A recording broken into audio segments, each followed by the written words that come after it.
Commissioners' hearing. I'm going to read from the statute.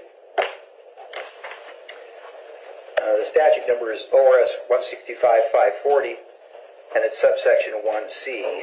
It says a person may not obtain or attempt to obtain the whole or any part of a conversation by means of any device, contrivance, machine, or apparatus, whether electrical, mechanical, manual, or otherwise, if not all participants in the conversation are specifically informed that the conversation is being obtained.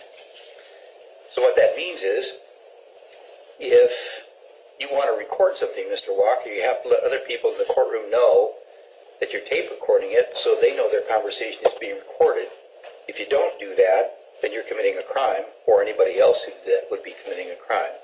As long as you tell people you're recording them, then it's legal. I need to say something before I address that. I am Christopher Robert, the family Walker. I'm one of the people of We the People on the land and soil of the Oregon Territory Republic. I'm here under special visitation under threat, dress, and enforcement. And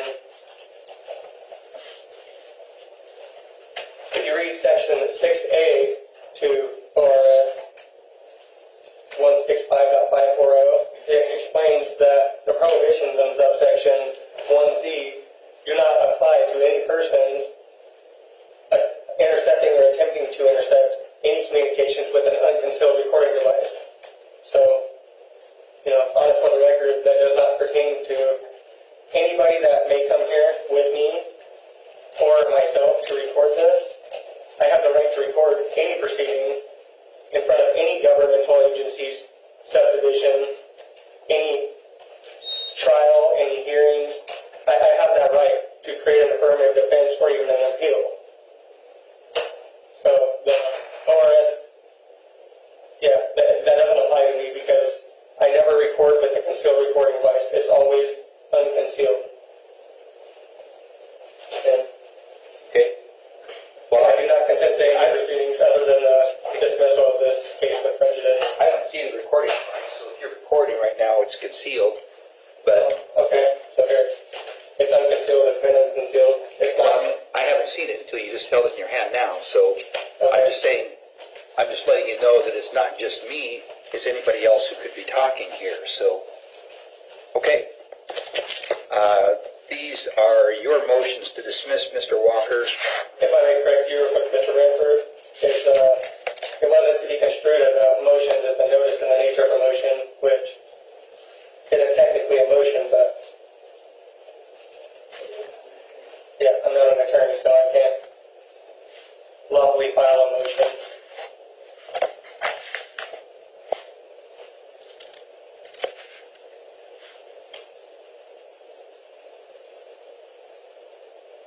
And I have a few things to add concerning Mr. Hubb's here, state's response to defense to motion to dismiss. He's claiming that my motion is based on a fundamental understanding of the law. It appears to be based on the rules of civil procedure, which are inapplicable here.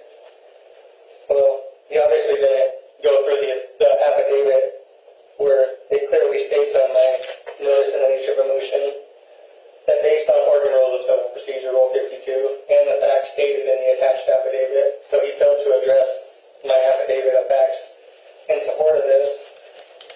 But I hold in my hand an Oregon Rules of Court, and this is a state version 1999, and I've researched the 2013 edition, which if you find any mistakes that I may be quoting, you can correct me if you will, but as far as I know, this is pretty much exact to what the 2013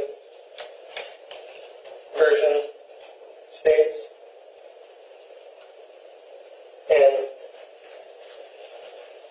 Rule 1, Scope, Construction, Application of Rule Citation.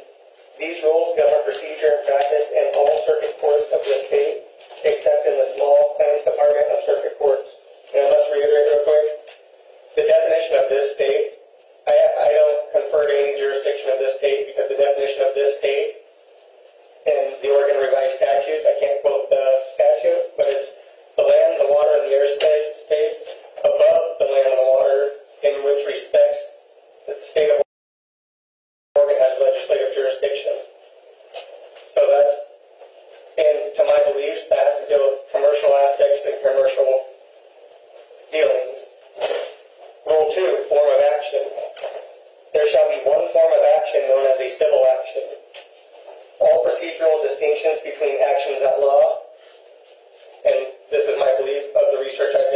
in that law can be construed to be a criminal case or any matter for proceedings pending in a court of Oregon. All procedures, distinctions between actions on law and suits in equity are hereby abolished, except for those distinctions specifically provided for by these rules or by statute or by the Constitution of this state. Now, out of the Oregon Rules of Court 2013 edition, there is no section explaining a criminal procedure. The criminal procedure for the state of Oregon is mixed up and put in several different codes and sections of law. So, I just have to say, based off his argument and conclusion, I don't have a misunderstanding of the law. I have, in my mind, a great knowledge and in respects to which I'm trying to defend my flesh and blood self. And the Oregon Rules of Civil Procedure apply in all courts of Oregon. And based off my attached affidavit of my notice of the nature of a motion,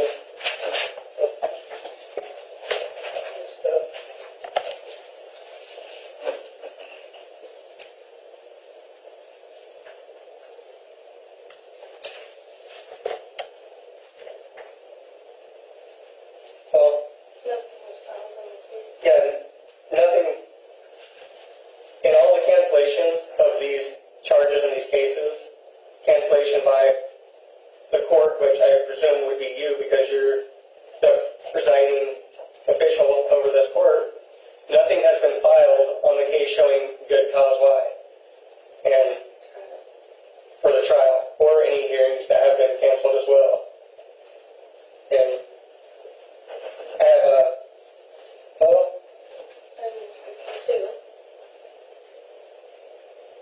Okay. According to postponement of cases, which is Rule 52, a postponement, when a cause is set and called for trial, it shall be tried or dismissed unless good cause is shown for a postponement. And as I said, there's no criminal procedure in the Oregon Rules of Court. The criminal procedure is mixed throughout all of the different sections and the different codes.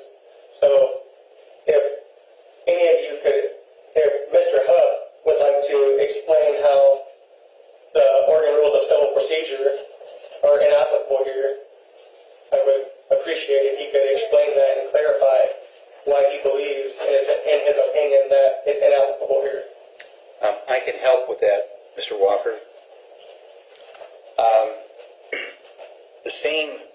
It's the Oregon legislature that provided the Oregon Rules of Civil Procedure that you quoted.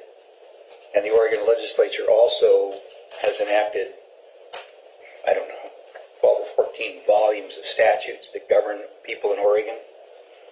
And at the beginning of the Oregon Rules of Civil Procedure, you've got a copy of that handy. Let me invite you to look again at Rule number 1A.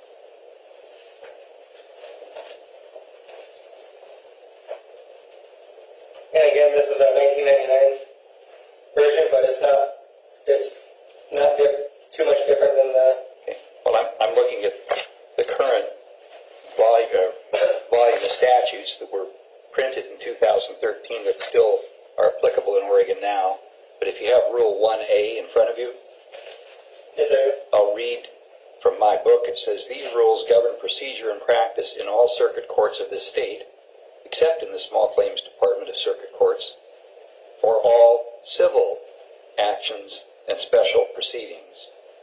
It specifically limited the scope to civil cases, not to criminal cases. Hear me out. It's limited to civil cases. The same legislature that wrote those words wrote Volume 4 of ORS, the same set of statutes. The number is ORS 131.015, and it's in Volume 4 of the Oregon Revised Statutes.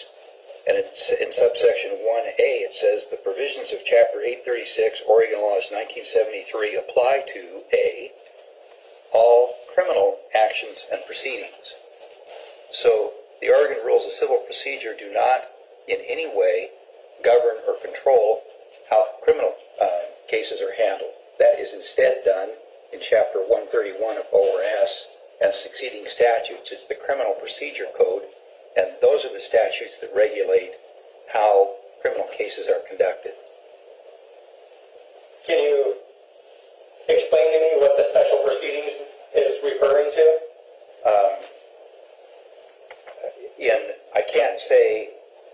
I can't say exactly what they're saying for special proceedings, but I'll tell you that there's a rule of statutory construction.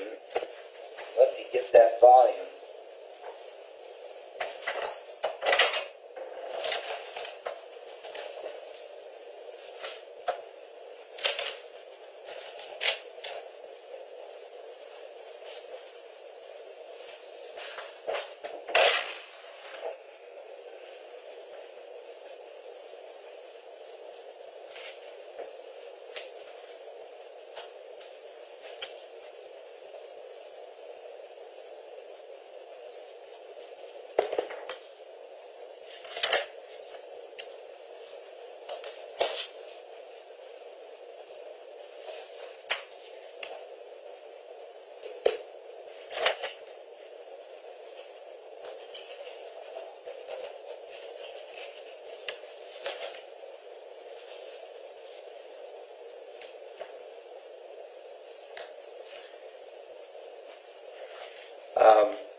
It's in Volume 5 of the Oregon Revised Statutes.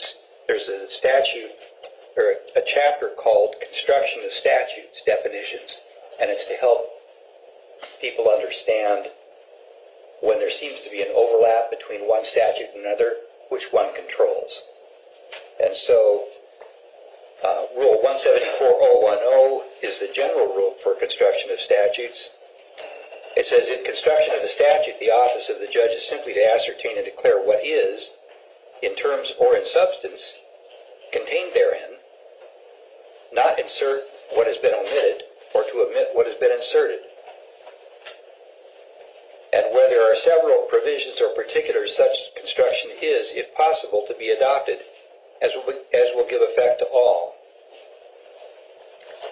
And then in 174.020, it says, in the construction of the statute, the court shall pursue the intention of the legislature if possible. In subsection 2, it says, when a general and particular provision are inconsistent, the latter is paramount to the former, so that a particular intent controls a general intent that is inconsistent with a particular intent. Now, in this regard, if by any means, and I'm quite sure they didn't, the legislature thought the phrase special proceedings in ORCP 1A included criminal, that would be a general reference because it doesn't say criminal, it's a general reference. But in 131.015, subsection 1A, it is specific, it is particular. It says, the provisions of Chapter 836 Oregon Laws 1973 apply to all criminal actions and proceedings commenced on or after January 1, 1974. So for 40 years, these statutes have been the one that govern criminal proceedings. ORCP does not. So that's...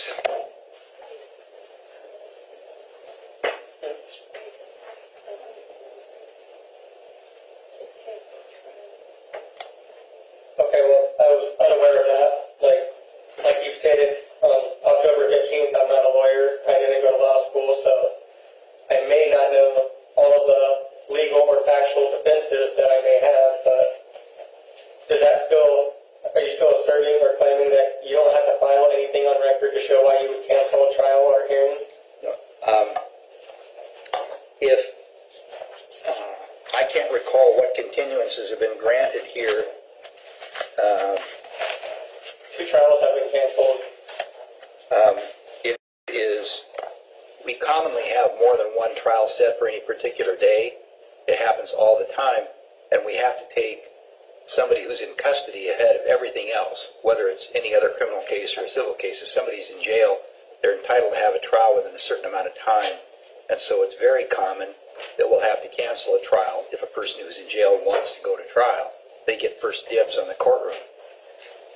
There are also cases when we have a trial that's scheduled for one day that takes 3 days, and if that happens, we have to continue the trial that's already started. I can't remember the reasons why your trials have been continued. I'm looking in the file right now. There has been nothing filed or explained why any of them have been canceled except for Mr. Huck here in order to continue the case, and I believe it was, I can't quite remember the date of when he filed a motion to continue the case, and it's just after Jonathan Cable or Brian Gardner, they're both on the charging instruments, passed this case to J.W. Huck, and J.W. Huck filed a motion. Okay, let me look here. So the first time I set a trial was October 28, 2013. I scheduled the trial for April 23rd with a status conference on February 24th. And at that time, the state said they were ready for trial. And then about 10 days later, the state filed a motion to continue, saying that the lawyer who had now been assigned to the cases had a conflict because he had a training scheduled in Portland. And so... Could you read the bottom of that very page where he explains that he preferred not to go to anybody else due to the, right. I believe it's the sensitivity of the case? Due to the nature of the cases, the affidavit would prefer not to give the trial to another deputy. Yes, so my case would be continued based off that when it could have been possibly resolved sooner and by any other district attorney. I have just a couple things to read if you don't mind. Let me respond to your question about why the Your Honor, could I add to that as well? Your Honor, it had been assigned to Mr. Gardner. Mr. Gardner, due to reassignment in our office, no longer could do trials. So because of his position in the child enforcement, he's under our contract with the Attorney Generals, he cannot do trials. So it had to get assigned to somebody, which became me. And because I'm aware of Mr. Walker and his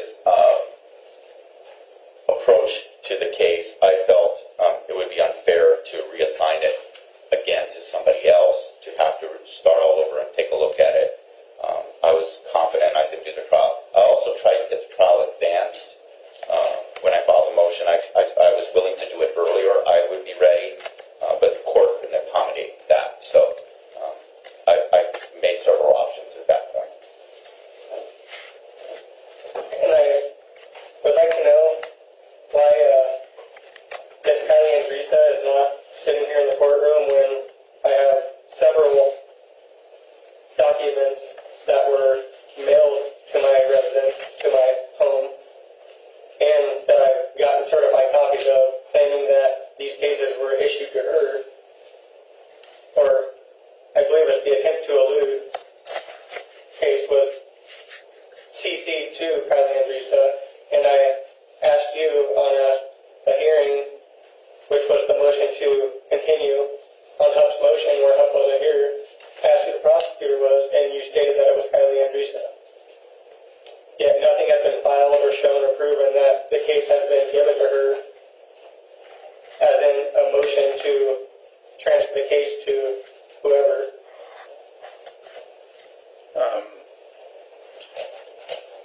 Second, I've got several pages open here.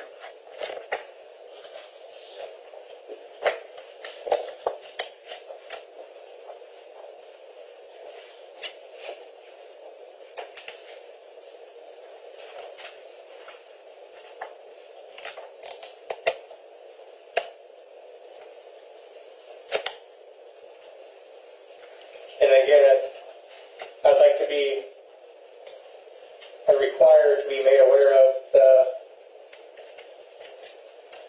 the statutes pertaining to this court on continuance of cases or cancellation of cases of set trials.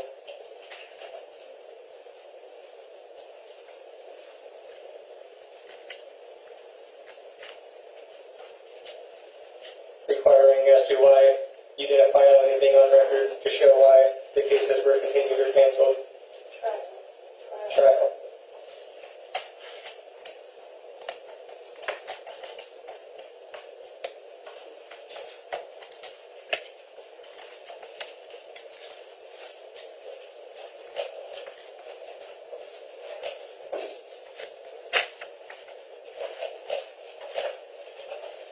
can't find right now why I would have made some statement about Kylie Andresa. I'm not saying I didn't say it, but I don't see her name in either file right now, either 133411 or 133036. I don't see her name, so I can't explain that. Continuances of trials are common. Typically a party does it, but like I say, if there's an issue that comes up with the court where we have to try a different case, then cases get continued. And so I'm looking back, and there was a motion filed by Mr. Huff that I granted the continuance of the trial that had been set for April of this year. And when I signed the order allowing consolidation on May 5th, and then on May 23rd, I set the trial for October 24th. So, has there been more than one continuance of a trial date? Yes, there has.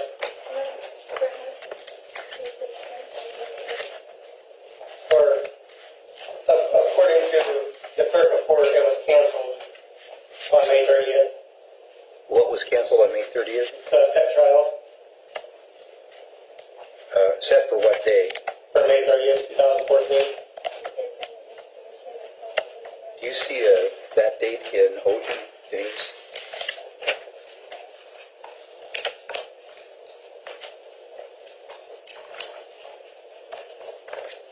Oh, there was. I did. I ordered in case 133411. I set it for, on April 8th. I set it for May 30th with a settlement deadline of May 5th. And let's see.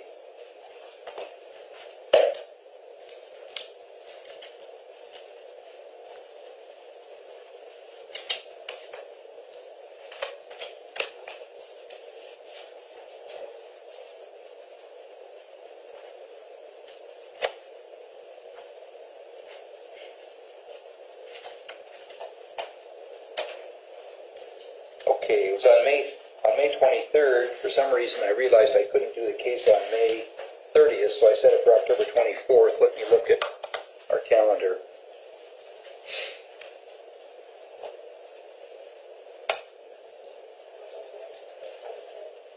And Mr. Branford, on May 23rd, or May 29th, I was, okay, yeah. It was May 30th. For some reason, that was May 29th. On May 30th, I came here to attend the set trial under special visitation, and to find out that Lynn, county court clerk, said that you had canceled it, and there was an order in there dated for the 23rd. Right. That May 23rd. I scheduled it for. You didn't have any writings of actions, and you didn't have a signature on that order. I signed the order. Not on May 23rd. Yeah, I did. It's right here in the file. You're welcome to look at it. Is it filed June 5th? Pardon? Was it filed on June 5th? Yes. Yes, well, I have on video recording of the documented files on the video recordings that it was not signed, filed, or entered into the case. You're welcome to look at it right now. It's right here. Yeah, I've looked at it, and I realized that you have it, but on my recording on May 30th, when I got the certified documents, I don't know why that was, but it's. I don't know what that's. It's a signed order. So. But it wasn't signed on the 23rd when you allegedly had a hearing, because I was there on the 30th, and it wasn't entered into the case. It was attached to the front of the file as, let me finish please, it was attached to the front of the file as is the order for today's, whatever you decide. There's an order attached to the front of the file for something that has not yet been done. And on the 30th, that May 23rd order, which was dated May 23rd, on the top right corner and the top bottom left corner, with no actions, nothing filled out as pertaining to why, and no signature of Thomas O. Branford. Okay, and I don't know when I can't tell you today when I signed that, obviously. Are you not supposed to sign it the day that you make the order? Not necessarily. I don't know what, the fact is there's an order that authorizes or directs something to happen. It doesn't necessarily have to be signed on the date that's printed on the order, but the fact is I did sign it. Now, Not on the day you allegedly had the hearing, though. Denise sent me a note just now that said I was out on the morning of May 30th, and I'm looking at my calendar for that day, and I had nothing scheduled in court until 2 o'clock. I know I have had doctor's appointments this year, several of them, and I don't know if I went to the doctor that morning or not, but... Mr. Branford, I have to say, this has gone on far long enough. I'm a man that's being injured. Now, I could sit here and challenge the facts of the case, but that's not why I'm here. Because I'm not conferring jurisdiction over anything. This court has no right to impose the damages and injuries that are being imposed on me. I don't consent to any proceedings other than the dismissal of these charges with prejudice. And, yeah, JW, I've been requesting on May 30th, the day I picked up those certified documents and seen that and recorded that that May 23rd order was not signed. JW, we requested oaths and bonds required. Oaths and bonds from the DA's office from Michelle Brownham and Mr. Hub, which Michelle Brownham said she's not going to give them to us because they don't feel it's appropriate. Well, I need to know that the people that are prosecuting me are here lawfully and legally. And without those oaths and bonds, do you know what a bond is, Mr. Branford? Do you know what the official surety bond is? Doesn't apply in a criminal case. It applies to all public officials. I have recording from the treasurer here at Nancy, or what's her name? The treasurer. We were given oaths and bonds for the county commissioners, allegedly for the county commissioners, or from the legal counsel, which they gave us the oaths and bonds of the treasurer and tax assessor. We went to the treasurer, and she told us, we asked her what that bond was. She said, it's a surety bond. We said, all employees here must have a surety bond. And she said, yes. Now, that's hearsay, but it's on recording. Now, I can't quote you the court cases here today, but you guys must adhere to case precedents. And according to Supreme Court judgments, a judge, acting as a judge or as a pro tem judge, must have a requisite surety bond and oath filed on record. Whether it's filed with the Secretary of State or whether it's filed with the county that you're doing business in, you must have a surety bond, because that's what protects you from liability if you have misconduct and if you misapply these statutes and if you damage me, that bond is there for me to get remedy from. And so you're telling me that you don't need a bond? Correct. Okay. Well, on and for the record, Mr. Branford's telling me that he doesn't need a bond. I don't have one. I'm not aware of any judge who has one. Okay. Well, I have an oath of office. and again, I required your oath of office, and for the record, on October 28th. And It's a public record. It's on file with the Secretary of State. Okay, well, you said you don't believe it was recorded on record. Well, I requested, he's a county employee. He's a county employee, Mr. Huff is. He must have his oath filed in the county where he's doing business in, according to the Board of Commissioners, which is their bosses, by their own words, from their own mouths on May 30th. We've been requesting these oaths for over 6 months, maybe about 8 months. And we have in writing and on recording from the county commissioner's office that they don't hold oaths and bonds. Yet after we put up so much stink in trying to get these oaths and bonds of all you county officials and public officials, for some reason, all of the district attorneys that we requested, most all, except for the two that haven't been involved in any cases or hearings, the part of you guys charging me, they all, for some reason, filed their oaths on June 11th. Or July 11th.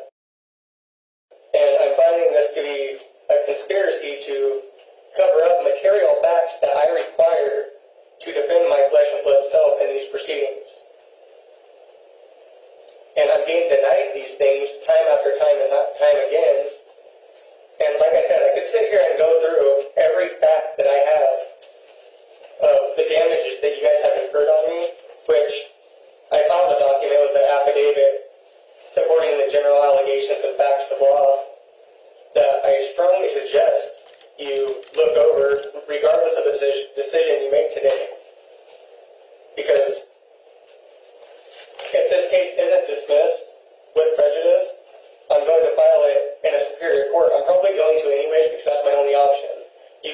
adhering to the Constitution, which you take an oath to, which you claim you take an oath to. And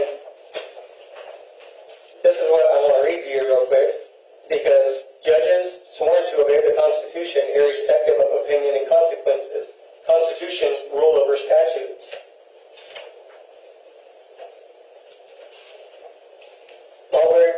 Mulberry versus Madison. If any statement within any law which is passed is unconstitutional, the whole law is unconstitutional. Anything repugnant to the Constitution, Mr. Branford, is null and void. And if there is no victim, there is no crime. And the state, see, you guys, he's representing the state of Oregon, which are you're claiming that he's representing the people of the state of Oregon. Well, there is no victim to this case besides a hurt ego of a alleged police officer with also with no oath and bond, which ORS 221.903 is oaths and bonds of city officers, and they're required to have an oath and bond before entering the duties of their respective positions. Now, I have on recording and in writing from the city recorder, from the police officer himself, that he doesn't have a bond, and they won't provide the oath. The city recorder doesn't have their oaths. So they're acting in a private capacity, not in an official capacity. So they're damaging me in their private capacity under colorable law, and you're participating in that. And you're helping and aiding and abetting this injury that's done to me. And I just want you to take judicial notice of your alleged oath of office that you claim you take that hasn't been provided for me. And yeah, all I want is it dismissed. I have a family, I have a life, and this man right here, he won't provide his oath and bond, and it's in his opinion that he doesn't have to. Well, any evidence that would, if he willfully suppresses any evidence that would be adverse to him charging me with something, I require his oath and his bond, and he's telling me he don't have to give it up. And Michelle Brown doesn't even know what an official bond is for some reason, when she's required also as a public official to have a surety oath or a surety bond. And this is damaging me and my family, and I think it's gone on long enough, and I require you dismiss these cases with prejudice so I can get back to living my life. And for now, I have nothing further to say. Mr. Huff, any response? No. Well, just based on the original, my original response, this is the criminal proceeding. His motion or his notice, as he prefers to call it, as well as his addendum that he gave this morning, are,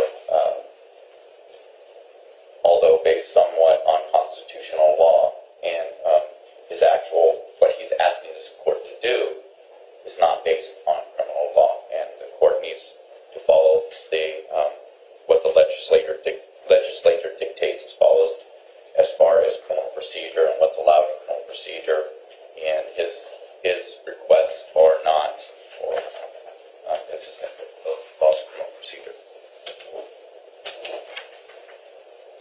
Mr. Branford, if I may add one more thing. Sure. The court must adhere to the Constitution, not any legislative actions done by legislators who are voted into office and seem to think that they can create all of these laws and statutes to govern the people, who grant them certain powers and responsibilities to protect our rights, our constitutionally protected rights. And that's your duty. Mr. Walker, I'm going to deny the motions to dismiss in each case. There's simply an insufficient basis with the information on hand to grant the motion. We are scheduled for trial a week from Friday. Have Jeff be any proceedings of any furtherance of this case based off bias and prejudice on your part and on Mr. Huff's part? And I will be entering in a document claiming what I'm definitions in that. I will be filing this into a superior court, and if need be, I will be taking this to the federal court of claims in D.C. because you guys are injuring me in your private capacities, not in any official capacity.